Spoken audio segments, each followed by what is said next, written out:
gustong sabihin bago namin kayo tinurman sa PNP? Valenzuela? Maraming salamat po sa inyo, Sir Rafi, dahil sa inyo ako tumuloy at sumuko po. Natatakot po talaga ako dun sa amin. Baka ano po kasi anong mangyari sa akin, Okay. sa pamilya. At nandyan si alias Marie. Marie, alias lamang po ito, hindi niya tunay na pangalan. Okay. At gusto niyang okay sa kanya magsalita. Yes po. Alias lamang, Marie, magandang hapon. Magandang araw po, Sir Jordan.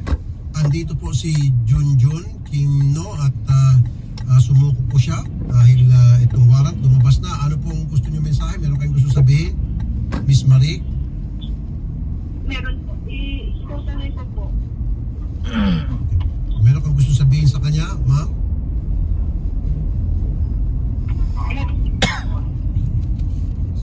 Magaw na po, mag-surrender na po kasi po ilang araw po kasi lahat ng nalatakot po kasi ako ng araw po na hindi po siya manipulahin. Okay, so habang nasa labas siya, habang hindi pa siya nasa kusod ng mga polis, natatakot ka, natural lamang po yan. Ngayon po, makatulong na po kayo na mahimbing Miss Marie dahil siya po ay nasa kusod ng mga polis at hindi na siya makakawala at Nobel po itong kaso niya, kaya hindi na po siya makakapag-gala-gala habang nilitis yung kaso. Ano po, si Miss Marie pala ay 18 years old at grade 12 student. Actually po, magkakilala po kami. Huwag ka magbanggit ng eskwelahan. Opo. Magkakilala kayo. 2 years na po kami magkaklase. Okay. Yun lang po. Yun lang. Magkakilala kayo sa magklase. Stop Kung lang may tayo. masama pong intensyon sa kanya, sana matagal na po kasi lagi po kami umiinom sa bahay. Actually, last December lang po bagong may nangyari.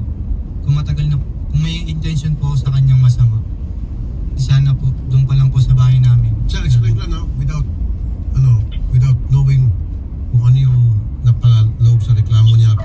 Ito ay general lamang. Opo. Kahit na matagal na kayo magkaibigan, magkasama, nagiinuman kayo, and then dumating yung punto na gusto mo siya i-sex at sinabi niya, no, pinilit mo, rape yun. Kahit na mag-asawa kayo, okay, then sinabi ni Mrs., ayoko, pinilit ni Mr. ayoko, nagpapalag si Mrs., pwedeng rape yun. Hindi kasi hindi ko po siya pinilit.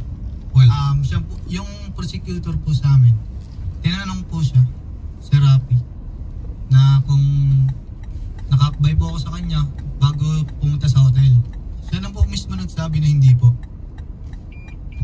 Wala po. Tsaka nagati pa po